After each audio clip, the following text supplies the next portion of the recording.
각 나라의 각 시대들마다 영웅들이 등장하는 것을 알 수 있습니다. 근데 이 보통 영웅들은 평화로운 시대에는 나타나지 않습니다.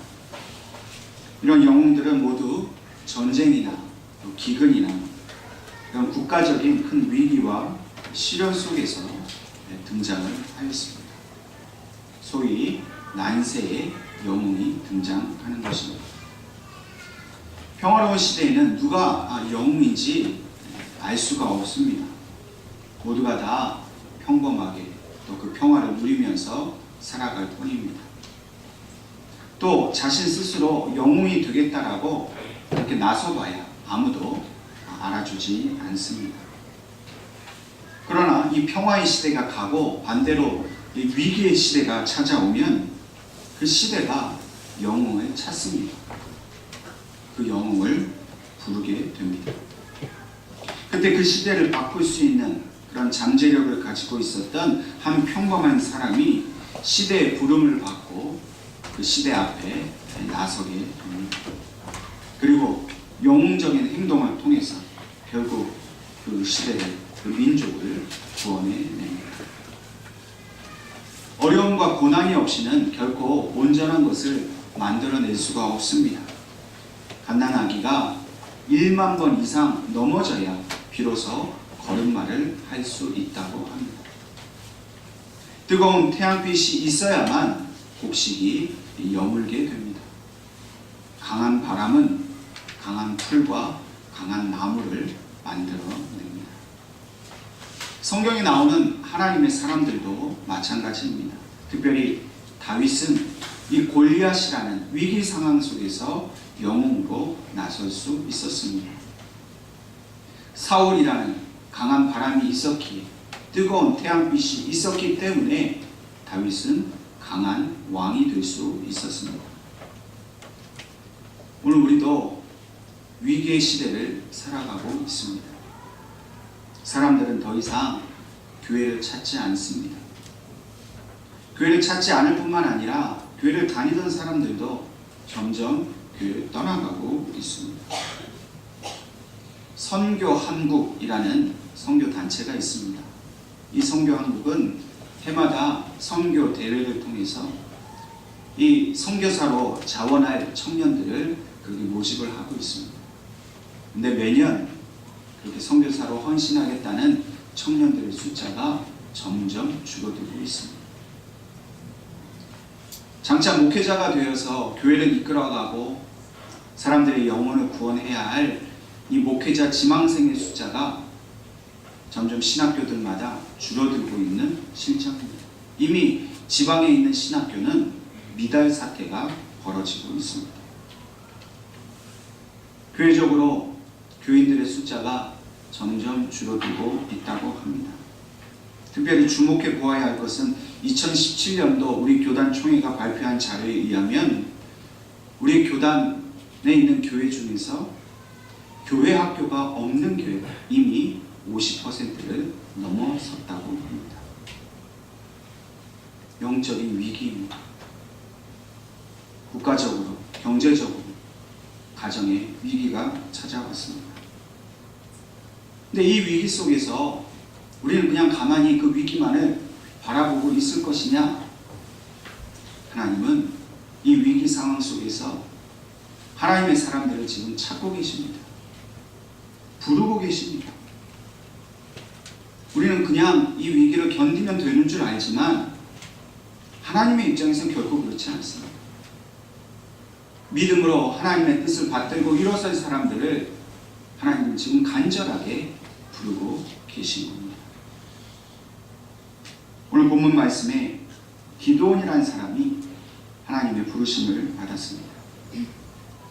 하나님이 이 기드온을 부르셨다는 것은 그냥 아무나 부르는 중에 기드온이라는 사람이 얻어 걸린 것이 아닙니다. 이 사람 저 사람 그냥 막 부르다가 그냥 어떤 한 사람이 대답하니까 그 사람과 지금 하나님이 대답하시는 장면이 아닙니다. 하나님이 기드온이라는 사람을 부르셨다는 것은 그 그 사람을 특별히 택하셨다는 말씀입니다. 여러 중에서 가장 쓸만한 것을 골라내셨다는 것을 말합니다. 수많은 이스라엘 사람들이 있었습니다. 젊고 건강하고 똑똑하고 잘난 그런 이스라엘 남자들이 있었을 것입니다. 그런데 하나님이 그 모든 사람 중에서 기드온이라는 사람을 꼭 집어서 그를 부르셨습니다.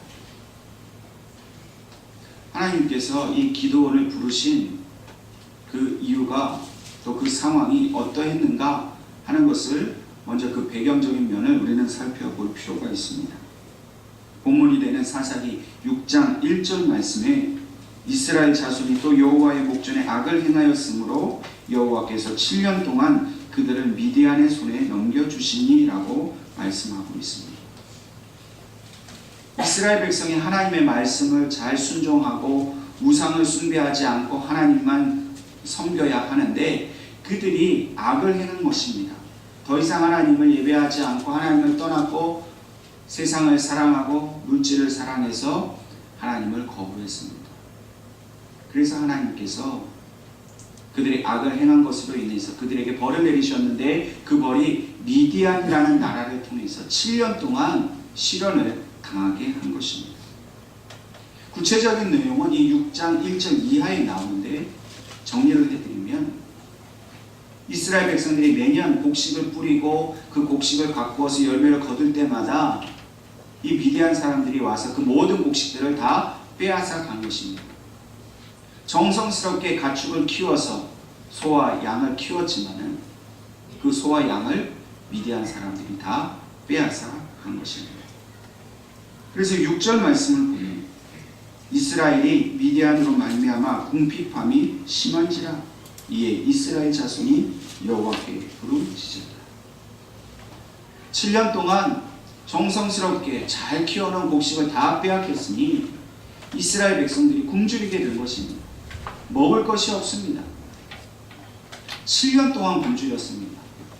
근데 뭐라고 했습니까? 그제서야 그들이 여호와 하나님께 부르짖었다. 참 미련하고 어리석은 일 아닙니까? 우리는 한때만 잘 못 먹어도 1년만 제대로 농사가 되지 않아도 힘들고 어려울 텐데 미련하게 이 7년 동안 자기들의 죄도 알지 못하고 그냥 빼앗기는 대로 살았다는 겁니다.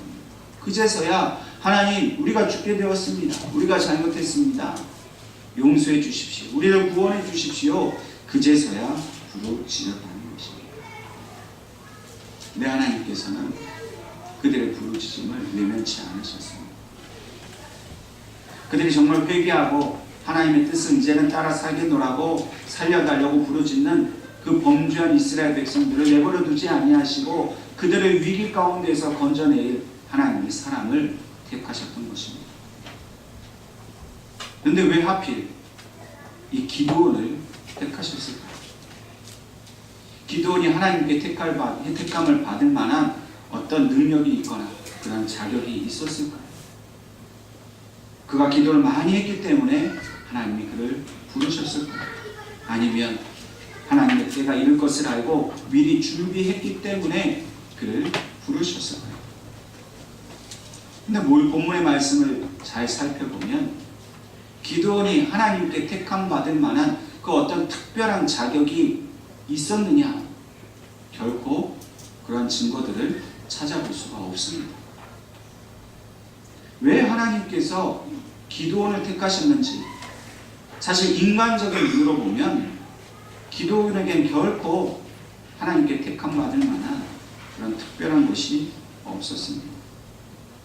그럼에도 불구하고 하나님 분명히 어떤 이유를 가지고 이 기드온을 부르셨습니다. 본문 12절 말씀을 보면 여호와의 사자가 이 기드온에게 나타나셔서 큰 용사여 라고 부르고 있습니다. 이 여호와의 사자가 기드온을 큰 용사여 라고 부른 것은 그가 어떤 큰 용사로서의 그런 힘과 능력을 가지고 있었기 때문이 아닙니다. 근데 왜 이렇게 평범하고 특별할 것 없는 이 기드온을 큰 용사라고 그렇게 부르고 계십니까? 사실 이 기드온은 이 미약하고 연약한 이스라엘 백성을 상징하는 인물입니다.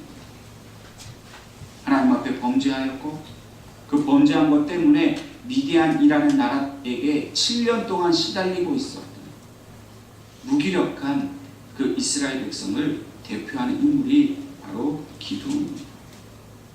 15절 말씀을 보면 기드온 역시도 자신이 얼마나 연약한지를 잘 알고 있었습니다. 오 주여, 내가 무엇으로 이스라엘을 구원하리이까? 보소서, 나의 집은 므낫세 중에 극히 약하고 나는 내 아버지 집에서 가장 작은 자입니다.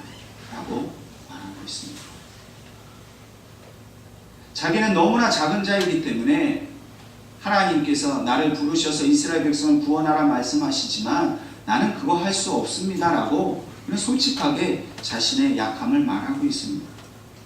그런데도 오늘 여호와의 사자가 기드온을 큰 용사라고 부르신 것은 지금 네가 그렇게 큰 용사가 아니지만 앞으로 장차 이 이스라엘 백성을 구원할 큰 용사가 될 것이라는 의미로 그렇게 기드온에게 부르고 있는 겁니다. 그리고 나서 계속 무엇이라고 말씀합니까? 여호와의 사자가 큰 용사여, 여호와께서 너와 함께 계시도다 라고 말씀하십니다. 기드온이 지금은 아니지만 앞으로 큰 용사가 될 수 있는 유일한 이유는 하나님이 기드온과 함께 하시기 때문에 그는 큰 용사가 될 수 있는 것입니다. 오늘 우리가 알 수 있는 분명한 사실은 하나님께서 부르신 사람은 어떤 특별한 자격이 있어서나 특별한 능력이 있어서가 아니라 오히려 인간의 생각으로는 도저히 그러한 일을 감당할 수 없는 연약한 사람이라는 사실입니다. 하나님은 약한 사람을 부르십니다. 잘나고 똑똑하고 많이 가진 사람 부르는 게 아닙니다. 가진 것도 없고 실력도 없고 내세울 만한 것 아무것도 없는, 스스로도 연약해서 할 수 없다라는 생각을 가진 그런 아주 약한 사람을 하나님은 부르십니다. 그리고 그 연약한 자와 하나님이 함께 하신다는 겁니다. 우리는 흔히 하나님의 일을 위해 부르심을 받았다라고 하면 무언가 특별한 능력이, 대단한 믿음이 있는 것처럼 그렇게 생각을 합니다. 그건 오해입니다. 기도를 참 잘하는 사람, 봉사를 많이 하는 사람, 성경 지식을 많이 가진 사람, 또 돈이 많은 사람, 뭔가 사회적인 지위가 높은 사람, 그래야 하나님이 그 사람을 통해서 영광을 받으시고 하나님의 크신 일을 이루실 거라 생각하지만 그건 순순히 우리의 오해입니다. 그건 착각입니다. 진정으로 하나님께서 쓰시는 사람은 하나님이 함께 하기를 원하시는 사람. 하나님 입장에서는 내가 저 연약한 내 사랑하는 자녀와 함께 있기를 원하는 그 사람이 하나님께 쓰인 겁니다. 하나님이 쓰고 싶지 않은 사람, 함께 있고 싶지 않은 사람은 결코 쓰임받지 못합니다. 근데 그 사람이 뭐가 잘나서가 아니라 한없이 약하고 연약하니까 하나님께서 그 연약한 자를 들어서 하나님의 능력을 나타내시려고 그 사람을 써주신다는 겁니다. 하나님께서는 사람의 약함을 아십니다. 그리고 그 약함을 통해서 오직 드러날 것은 하나님의 그 능력인 것을 하나님이 말해주고 원하시는 겁니다. 사도 바울은 내가 약할 곧 그때가 강함이었다라고 말했습니다. 약한 자를 들어서 강한 자를 부끄럽게 하시는 분이라고 그는 고백했습니다. 그냥 생각이 아니라 실제로 바울의 삶 속에서 하나님은 자신과 같은 연약한 자를 들어서 강한 자를 부끄럽게 하시는 것을 체험하고 경험했습니다. 그랬기 때문에 담대하게 말을 할 수가 있었던 겁니다. 오늘 하나님이 우리를 부르셨습니다. 근데 우리가 잘나서 우리를 부르신 게 아니에요. 연약하고 부족하니까 우리를 불러주신 겁니다. 제가 목회자가 된 것은 제가 목회자가 될 만한 무슨 훌륭한 인격이나 영적인 능력이 있어서가 아닙니다. 제가 제일 약하기 때문에 하나님이 저를 통해서 하나님을 드러내시려고 저와 같은 약한 자를 부르신 겁니다. 만약 제가 어떤 능력이 있었다면 하나님보다는 제 능력을 보이려고 아마 애를 썼을지도 모릅니다. 이 자리에 계신 여러분도 마찬가지예요. 여러분에게도 어떤 특별한 능력이 있다면 하나님보다 그 능력이 더 돋보이게 하려고 얼마나 우리가 노력했을지 모릅니다. 근데 우리가 약하기 때문에, 부족하기 때문에, 자랑할 것이 없기 때문에 저와 여러분이 자랑할 것은 오직 하나님밖에 없습니다. 근데 그 사실을 하나님은 기뻐하신다는 거예요. 자기를 자랑하고 자기 힘을 자랑하고 자기가 가진 것을 자랑하면 하나님 앞에 쓰임받지 못합니다. 버림당합니다. 그런데 하나님, 저는 할 수 없습니다. 못하겠습니다. 그러나 하나님이 나의 모든 힘이 되시니 하나님만을 드러내고 하나님께 영광 돌리겠습니다 하는 그 낮은 마음, 겸손한 마음을 하나님이 쓰시겠다는 겁니다. 오늘 하나님께서는 기도를 그렇게 그가 연약했기 때문에 그를 부르셨습니다. 그리고 나서 너의 가진 힘을 가지고 미디안을 구원하라. 내가 너를 보낸 것이 아니냐, 그렇게 말씀하십니다. 만약 기도원이 어떤 힘이 있어서 자기의 힘만을 의지했다라고 하면 아무것도 이룰 수 없었을 것입니다. 그러나 너의 힘, 그거 아무것도 아닌 힘, 그거 가지고 나아가라. 그러나 내가 너를 보냈기 때문에 너는 모든 것을 할 수 있다라고 하나님이 말씀하십니다. 그러나 여전히 하나님의 이 확실한 말씀에도 불구하고 기도는 자신의 나약함만을 보았습니다. 그래서 하나님 보십시오. 나의 지금 가장 힘이 약한 집이고 나는 가장 작은 자입니다. 왜 자꾸 나를 이스라엘을 구원하는 그 엄청나고 그 힘든 일을 하라고 그렇게 말씀하십니까? 라고 기드온이 항변을 하고 있습니다. 지금 기드온은 겁에 질려 있습니다. 믿음으로 하나님의 말씀을 받아들이기보다는 너무나도 자기의 능력을 잘 알기 때문에 그 하나님의 말씀을, 그 귀한 부르심을 믿음으로 취하지 못하고 있습니다. 물론 자기 스스로에 대한 객관적인 평가는 매우 중요합니다.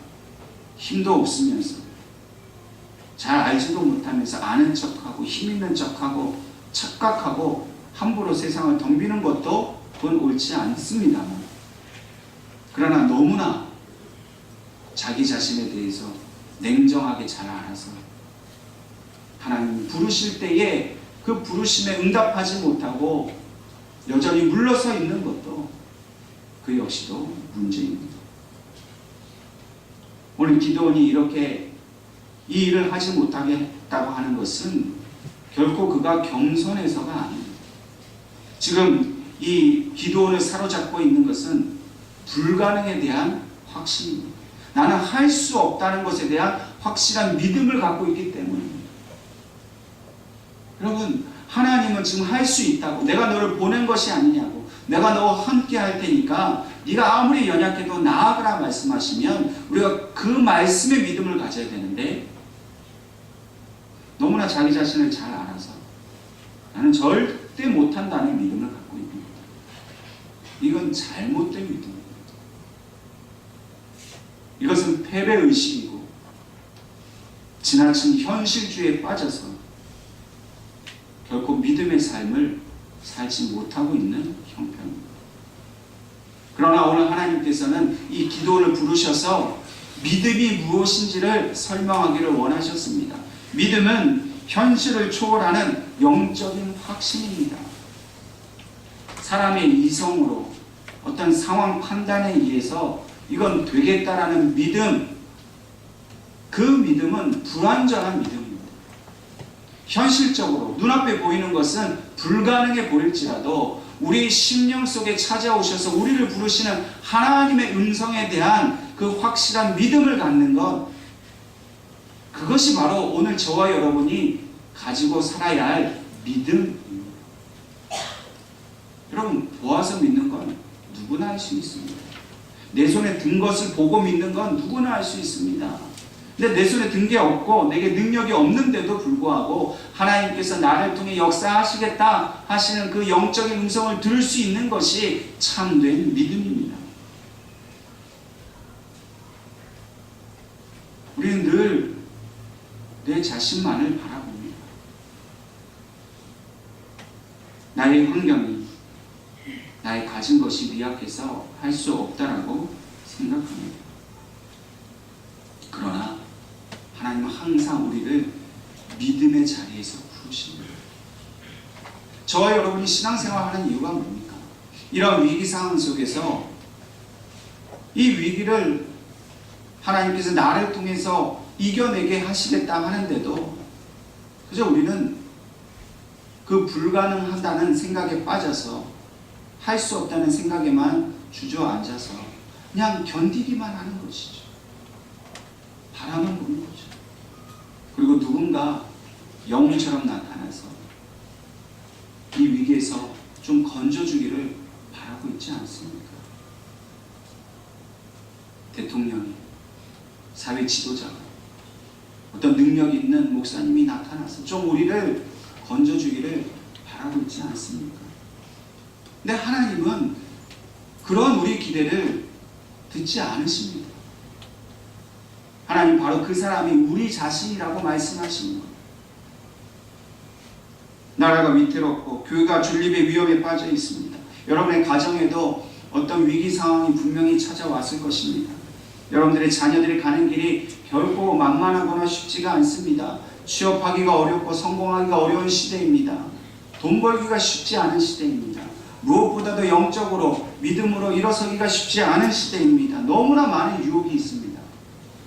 너무나 많이 믿음을 약하게 만드는 그런 객관적이고 합리적이고 이성적인 생각들이 우리를 지배하고 있습니다.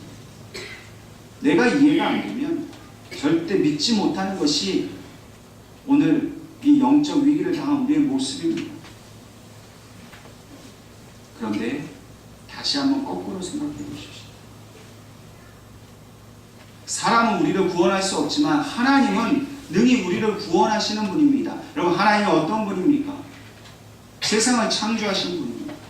우리를 만드신 분입니다. 이 땅의 모든 역사를 주관하시는 분입니다. 이 땅에 권세를 자랑하는 자들이 있어도 그 권세는 결코 하나님의 권세를 따라갈 수 없습니다. 우리가 믿는 하나님 어떤 하나님입니까? 모든 것을 하실 수 있는 하나님입니다. 근데 그 하나님이 우리를 부르셨습니다. 나를 부르셔서 너는 그 연약한 채로만 가만히 있어도 된다. 왜? 나의 능력을 내가 너에게 주겠다 말씀하십니다. 너는 내가 그냥 보내는 대로 가기만 하라고 말씀하십니다. 여러분, 대통령이 여러분들을 부르셔서 어떤 일을 맡기면 물론 두렵기는 하지만 그 대통령이 불러서 나에게 일을 맡겼다는 사실이 나에게 영광입니다. 은혜가 됩니다. 하나님이 대통령보다도 더 능력 많으신 하나님이 우리를 부르셨습니다. 그것은 비록 우리가 육신의 생각으로는 두려움이고 나는 할 수 없고 왜 나에게 이런 일을 시키시냐고 부담일지 모르지만 영적으로 바라보면 이것은 은혜고 축복입니다. 이 땅에 수많은 교회들이 있고 이 땅에 수많은 그리스도인들이 있는데 하나님이 하필이면 오늘 이 예배를 통해서 김포 땅에 있는 예은교회를 부르셨고 이 자리에 계신 여러분들을 부르셨습니다. 찾다 아무나 한번 불러본 게 아닙니다. 하나님이 꼭 집으셔서 예은교회를 부르셨고 여러분들을 부르셨습니다. 그리고 이 위태로운 이 나라와 이 민족과 이 땅의 교회들을 위해서 이 땅의 가정들을 위해서 우리를 큰 용사라 부르시면서 우리에게 하나님의 귀한 일을 맡겨주셨습니다. 우리가 아니면 누가 영혼 구원을 할 수 있겠습니까? 우리가 아니면 어떻게 교회를 바르게 세웁니까? 우리가 아니면 어떻게 이 민족을 이 위기에서 건져낼 수 있겠습니까? 이것은 우리의 영광입니다. 자랑이 되어야 합니다. 이것은 우리에게 주신 큰 은혜입니다. 그렇기 때문에 오늘 우리 인간의 마음으로 느낄 수 있는 그런 두려움, 그런 겁나는 마음, 그 마음을 온전히 하나님께 맡겨드려야 합니다. 내 힘으로 하려니까 자꾸 겁이 나는 거예요. 나는 못하는데. 그러나 나를 하나님의 지팡이처럼 쓰셔서 모든 것을 이루실 그 믿음을 우리가 소유한다면 우리는 기쁨으로 하나님께 쓰임받을 수 있어야 합니다. 오늘 기드온이 그렇게 하나님께 부르심을 받았지만 그는 사실 쉽게 응답할 수 없었습니다. 오늘 본문 말씀을 보면 나에게 말씀하시는 그가 정말 하나님이신지 제가 그 표징을 구한다라고 이야기합니다. 그런데 여호와의 사자가 그를 책망하지 않습니다. 왜 믿음이 없느냐? 왜 믿지 못하느냐? 야단치지 않습니다. 그래, 네가 그것을 알 수 있을 때까지 내가 기다리겠다라고 말씀하십니다. 여러분, 지금 이 시간 당장 여러분들이 믿음으로 하나님의 부르심에 응답하고 예, 제가 하나님께 쓰임받겠습니다, 그렇게 하지 않아도 괜찮습니다. 갑작스럽게 우리를 부르신다니 이게 믿어지지가 않고 믿음으로 받아들여지지 않는 그 우리의 모습을 하나님이 다 이해하십니다. 그리고 기다리시겠다고 말합니다. 그러면서 우리가 무엇을 하기를 원하시냐면 표징을 구하기를 원하십니다. 증거를 우리가 구하기를 원하십니다. 저와 여러분이 오늘 이 시간부터 해야 할 일은 우리를 부르셨다는 이 확실한 사실을 믿고 그것이 정말로 믿어지기 위한 절대적인 증거를 구하는 일을 시작해야 합니다. 그 일은 어떻게 해야 할 수 있습니까? 기도해야 할 수 있습니다. 저와 여러분이 기도해야 합니다. 하나님 말씀 붙들어야 합니다. 이 위기의 시대에 저와 여러분들을 부르신 그 하나님의 뜻을 이루기를 기뻐하면서 하나님이 저를 불러주신 일을 기뻐하면서 일을 하기를 원합니다. 그런데 제게 믿음이 부족합니다.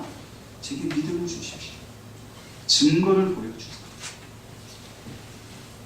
증거를 보여달라는 이 말을, 이 요구를 하나님 절대로 책망치 않으십니다.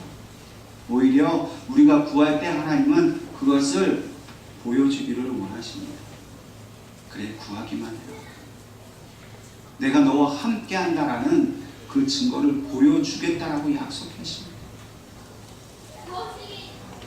오늘 우리가 지금 처해 있는 이 위기 상황이 하나님이 우리를 부르셨다라는 확실한 증거입니다. 위기 가운데에 무감각하게 하나님이 나를 부르셨는지, 이 위기에서 우리를 건져내시는지 관심도 없고 그냥 되는 대로 살고 힘들면 힘든 대로 어려우면 어려운 대로 그냥 살아보자 하고 사는 인생은 믿음을 가지지 못한 인생입니다. 믿음이 있다면 내게 고난이 오고 시련이 오고 위기가 왔을 때 그 위기 속에서 하나님께서 나를 부르고 계신다는 사실을 깨닫는 것이 진짜 믿음의 사람이 할 일입니다. 깨달을 뿐만 아니라 이 부르심이 확실한 것임을 내가 알 수 있게 해달라고 증거를 구하는 것, 그것이 하나님을 향한 그 바른 믿음의 태도입니다. 그저 필요한 거 달라고, 부족한 거 채워달라고, 그냥 달라고만 기도하는 것, 이건 부족합니다.